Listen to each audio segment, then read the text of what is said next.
नमो राघवाय मित्रों। पुनर्जन्म एक ऐसा सिद्धांत है जिसमें जीवात्मा के जन्म और मृत्यु के बाद पुनर्जन्म की मान्यता को स्थापित किया गया है। विश्व के सबसे प्राचीन ग्रंथ ऋग्वेद से लेकर वेद, दर्शन शास्त्र, गरुड़ पुराण, गीता, योग आदि ग्रंथों में पुनर्जन्म की मान्यता का प्रतिपादन किया गया है। इस सिद्धांत के अनुसार शरीर का मृत्यु हुई जीवन का अंत नहीं है, अपितु यह जन्म जन्मांतर तक चलने वाली श्रृंखला है। दोस्तों, पुराणों में वर्णित किया गया है कि इंसान 84 लाख योनियों में जन्म लेता है और अपने कर्मों को भोगता है। दोस्तों, सनातन हिंदू शास्त्रों में कहा गया है कि मरणोपरांत भी आत्माएं पुनर्जन्म लेती हैं, लेकिन क्या वास्तव में आत्माएं पुनर्जन्म लेती हैं? आज हम इसी रोचक विषय के बारे में बात करने जा रहे हैं और आज हम इस बात पर भी चर्चा करेंगे कि पुराणों के अनुसार कौन सी आत्माएं पुनर्जन्म लेती हैं और किन आत्माओं को पुनर्जन्म प्राप्त नहीं होता।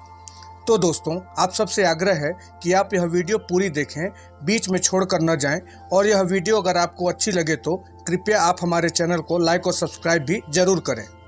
तो दोस्तों, चलिए शुरू करते हैं आज की वीडियो। सनातन हिंदू धर्म शास्त्रों के अनुसार कुछ विशेष आत्माओं का ही पुनर्जन्म होता है। मित्रों, हमारे पौराणिक वेद यजुर्वेद के शत ब्राह्मण में पुनर्जन्म के बारे में बहुत ही विस्तार से वर्णन मिलता है, जिसमें कहा गया है कि मनुष्य के कर्म और पुनर्जन्म परस्पर एक दूसरे के साथ निरंतर चलते रहते हैं। तो दोस्तों, आइए जानते हैं आत्माओं के पुनर्जन्म को लेकर मान्यताओं के बारे में। दोस्तों, पहला है अकाल मृत्यु के कारण। मित्रों, जब किसी मनुष्य की मृत्यु किसी दुर्घटना या किसी हादसे के दौरान होती है और उसकी मृत्यु से पहले उसकी जो भी इच्छाएं अधूरी रह जाती हैं, तो ऐसी आत्माओं को उनकी इच्छाओं की पूर्ति के लिए पुनर्जन्म मिलता है।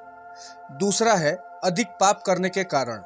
दोस्तों, जिस भी मनुष्य ने अपने जीवन में बहुत सारे पाप किए हों, उसे भी मरने के बाद भगवान उसे वापस मृत्यु लोक में भेज देते हैं, जिससे उसे धरती पर बहुत सारे कष्टों का सामना करना पड़ता है। तीसरा है दिव्य पुरुष की आत्मा का पुनर्जन्म। दोस्तों, भगवान मनुष्य के कल्याण के लिए सदैव किसी ऋषि, महात्मा या दिव्य पुरुष की आत्मा को समय समय पर वापस पृथ्वी लोक भेजते रहते हैं, जिसके अंतर्गत यह संसार ज्ञान और भक्ति से भरा रहे।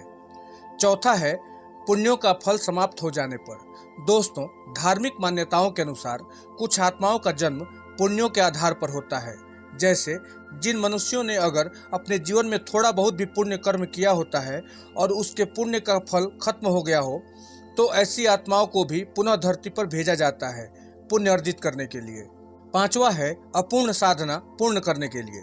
दोस्तों, कभी कभी किसी मनुष्य की मृत्यु जल्दी हो जाती है और उसकी कोई तपस्या या साधना अपूर्ण रह जाती है, तो उसे पूर्ण करने के लिए भी प्रभु उसे पुनर्जन्म देते हैं। छठवां है उपकार का प्रतिफल चुकाने के लिए। दोस्तों, कभी कभी किसी भले मनुष्य द्वारा किए गए उपकार या प्रतिफल चुकाने के लिए भी आत्मा का पुनर्जन्म होता है। सातवां है प्रतिकार लेने के लिए। दोस्तों, हिंदू शास्त्रों के अनुसार अगर कोई मनुष्य किसी मनुष्य के साथ बहुत अन्याय करता है और उस मनुष्य की मृत्यु हो जाती है, तो उसका प्रतिकार या बदला लेने के लिए भी मनुष्य को पुनर्जन्म मिलता है। और आखिरी में आठवां है बहुत अधिक कर्ज लेने से। दोस्तों, इस संसार में बहुत से ऐसे लोग हैं जिन्होंने दूसरों से बहुत सारा कर्ज ले रखा है और उसे चुकाया भी नहीं है, और बाद में उनके मृत्यु को प्राप्त हो जाने के कारण वैसे लोगों को भगवान अगले जन्म में सबका कर्ज चुकाने के लिए दोबारा उसी धरती पर भेजते हैं, और ऐसे लोगों का अगला जन्म बहुत ही कष्टों से भरा होता है। तो दोस्तों, आज की वीडियो हम यहीं समाप्त करते हैं।